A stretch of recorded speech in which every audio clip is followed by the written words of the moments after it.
soldiers, sailors, Marines, airmen. You are our greatest weapon of all. First step to solving any problem is recognizing there is one. It's time we started thinking. Pain isn't something we call. All we can ever do for our heroes is remember them. And they gave up two lives, the one they were living and the one they would have lived. They gave up everything for our country, for us. They prayed for freedom and justice. Some veterans not getting the timely care that they need. Less than 1% of Americans serving in uniform. Good news is that in recent years we've made historic investments to boost the VA budget. What is it? Why should we care? We should care about press freedom because we were informed. In democratic societies, free, diverse, and pluralist media enable public debates and are essential checks You don't on look power. satisfied. Let's discuss. Hey guys, welcome to Vet to Vet podcast, new episode. Yeah, season 4, episode 10. Today we are talking about secondary conditions to tinnitus. So you can check our other two podcasts on tinnitus and the hearing loss, season 1, episode 18, and season 3, episode 5.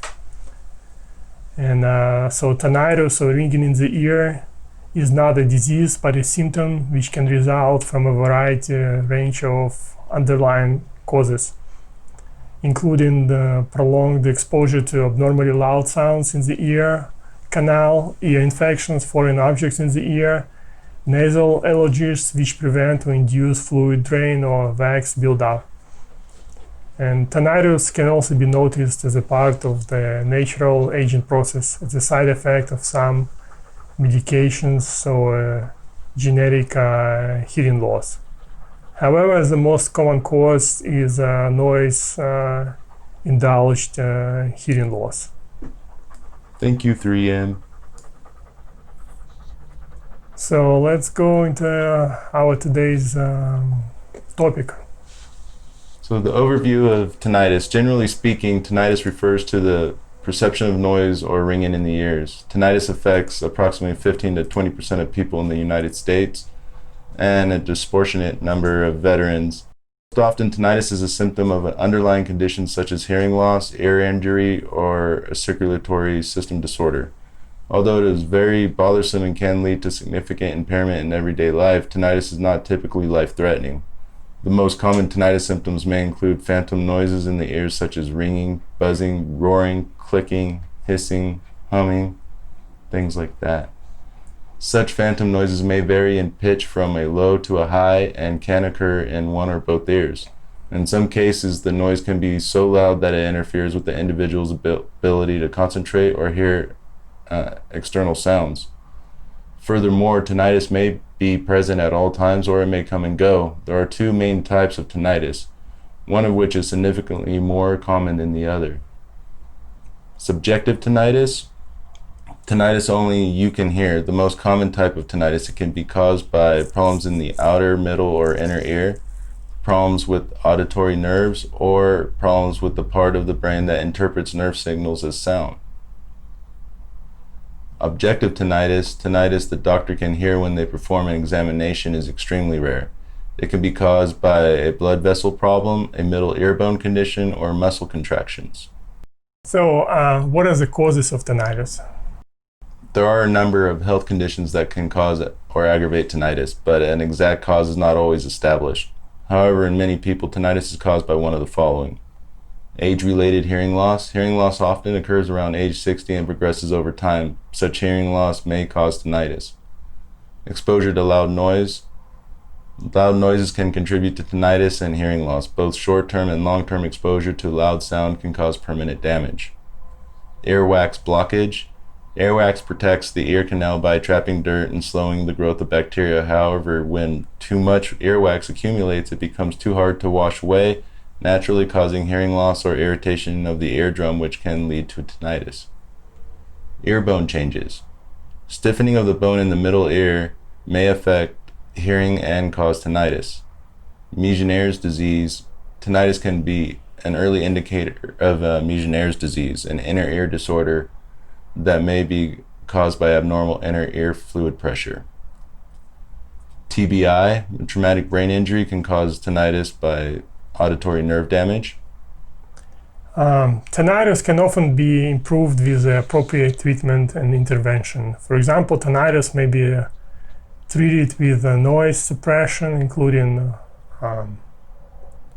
white noise machines. These devices are often an effective treatment for tinnitus. Fans, humidifiers, and other noise-making machines may also be helpful. Hearing aids, the use of hearing aids may be beneficial when an individual suffers from hearing loss in addition to tinnitus. Masking devices, these devices are worn in the ear like hearing aids and produce continuous low-level white noise that suppresses tinnitus symptoms. Tinnitus Retraining, it's a wearable device that delivers individually programmed tonal music to mask the tinnitus sounds. Also, medications cannot cure tinnitus. They may help reduce the severity of the symptoms. And examples of common medications for tinnitus include the following. Antidepressants, generally used for severe tinnitus. Xanax may help reduce tinnitus symptoms but can become habit-forming, so it is often used as a last resort. Finally, there are several lifestyle adjustments and home remedies that may be helpful for individuals with tinnitus. Avoidance of possible irritants such as loud noises, caffeine, and nicotine. Managing stress. Reducing alcohol consumption. Acupuncture. Melatonin. Zinc supplements. B vitamins. Little things like that that could hopefully mitigate it a little bit for you.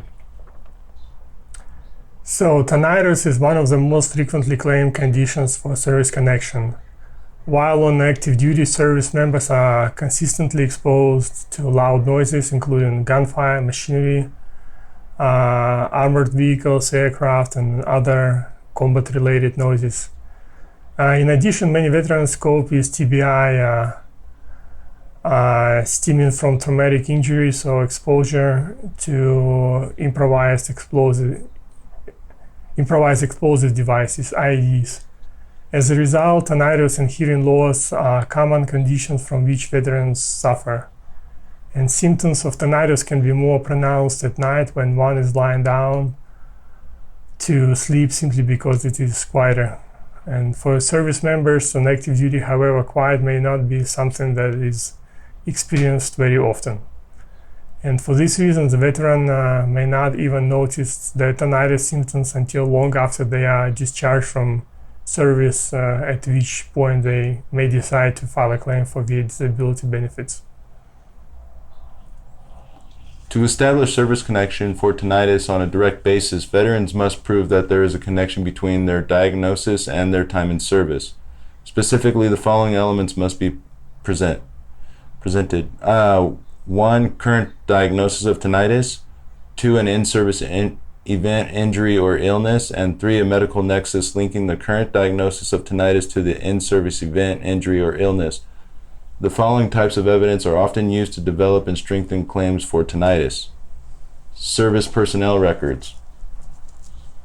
These may show evidence of regular and prolonged noise exposure during training, exercises, or in combat. Medical records. These may help establish that a veteran did not have hearing-related issues prior to their military service. Doctor statements may establish when the veteran began complaining of tinnitus symptoms and what, if any, types of treatment the veteran received. Medical opinion. A medical expert can opine that the veteran's tinnitus is at least as likely as not due to their time in service. So what are disability ratings for tinnitus? After service connection for tinnitus is established, the VA will award disability rating based on the severity of the condition. VA rates tinnitus under the 38 CFR 4.87 Schedule of Ratings Air Diagnostic Code 6260. The condition of tinnitus almost always results in a 10% disability rating. Importantly, this singular 10% disability rating takes both ears into account, and that is the highest that it goes for tinnitus. So if you have a 0, you have an argument to try to go for the 10%, but if you have a 10%, there's no need to try to file an increase on tinnitus. Does tinnitus cause other conditions? Tinnitus can cause significant impairments in a veteran's everyday life and oftentimes results in a variety of other conditions as well. A common one that I see a lot are migraines due to tinnitus as a secondary. Migraine headaches are a type of headache characterized by intense pain that can be accompanied by nausea, vomiting, sensitivity to light and sound, lightheadedness, and blurred vision. Migraines can be debilitating and can last anywhere from hours to days depending on the person. It is unclear what causes migraines, but triggers can include hormonal imbalance, alcohol, stress, and sensory stimulation, for example, the ringing in the ears. According to the American Migraine Foundation, there is a strong relationship between tinnitus and migraine headaches. Specifically, about 27% of individuals with tinnitus also suffer from migraines. Some individuals also report a worsening in tinnitus symptoms during migraine attacks.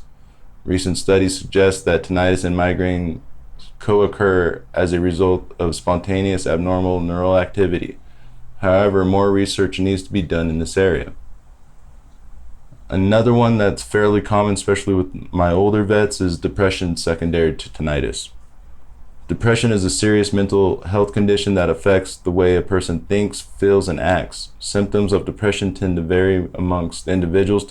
However, common symptoms include persistent feelings of sadness, worthlessness, and hopelessness, lack of motivation or interest in activities that usually derive pleasure, difficulty sleeping and concentrating, changes in appetite resulting in weight loss or weight gain, irritability, and fatigue. Current research also points to a significant relationship between tinnitus and depression. A 2015 study titled The Correlation of Tinnitus Handicap Inventory with Depression and Anxiety in Veterans with Tinnitus looked at the percentage of veterans with tinnitus who also suffered from depression. The result revealed that 58.2% of the sample had depression. Overall, tinnitus may cause complications with sleep, thereby leading to stress, fatigue, and ultimately depression. Another one is anxiety. So anxiety, very similar to the depression. You see that a lot with the older vets. Anxiety is defined as an intense, excessive, and persistent worry and fear about everyday situations. It is estimated that 1/3 of adults in the United States suffer from anxiety disorders, especially in 2020. The most common symptoms of anxiety disorders include the following: feeling restless, jumpy or on edge, excessive worrying, difficulty concentrating, rapid heartbeat, trembling or twitching, muscle tension, shortness of breath or difficulty breathing, feeling dizzy, nauseous, or lightheaded, and difficulty sleeping. The study referenced above also found that 79% of the sample also suffered from anxiety. Importantly, 58% of that sample suffered from both anxiety and depression. Somatic symptom disorder secondary tinnitus. Somatic symptom disorder is characterized by extreme focus on physical symptoms such as pain or fatigue that can cause major emotional distress and problems with social and occupational functioning. Oftentimes, individuals with somatic symptom disorder have another diagnosed medical condition that is associated with these symptoms. However, the individual's reaction to the actual medical condition is excessive or disproportionate to the actual problem. Veterans may become overly focused on their tinnitus symptoms and begin to worry about them excessively. Another big one is the sleep apnea. It's a potentially serious sleep disorder in which person's breathing is repeatedly interrupted during the course of the night. There are three main types of sleep apnea, including the following: number 1, obstructive sleep apnea; 2, central sleep apnea; and 3, complex mixed sleep apnea syndrome. Generally speaking, the most common symptoms include loud snoring, gasping for air, awakening with dry mouth, morning headache, insomnia, hypersomnolence, and difficulty concentrating. One previous study assessed the reported prevalence and severity of sleep disturbance in chronic tinnitus patients. Of these patients, 80 were military personnel with the diagnosis of tinnitus associated with noise-induced permanent hearing loss. Mini sleep questionnaire, the MSQ scores for sleep disturbance were found to be higher than those of normal controls in 77% of the patients.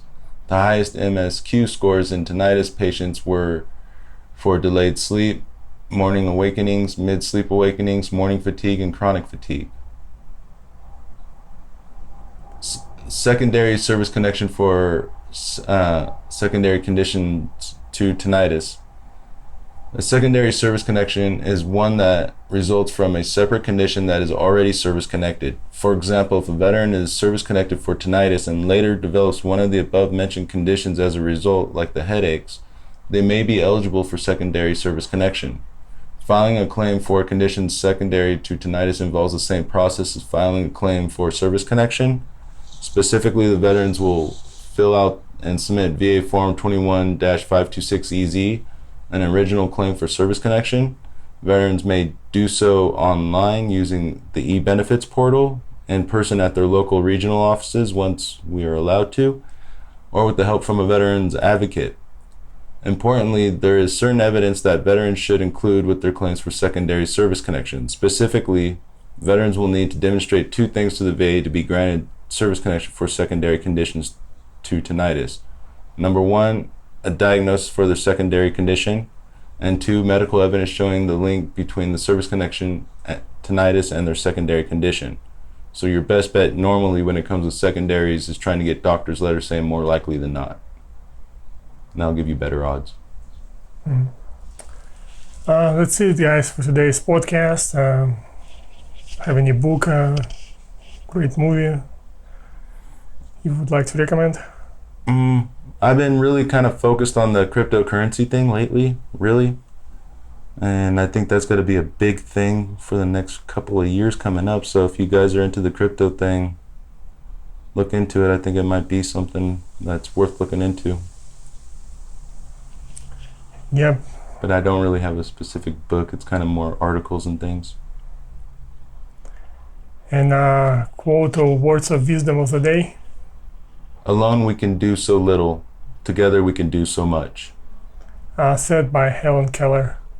That's it, folks. Thank you for listening. Until next time, over and out. Thank you.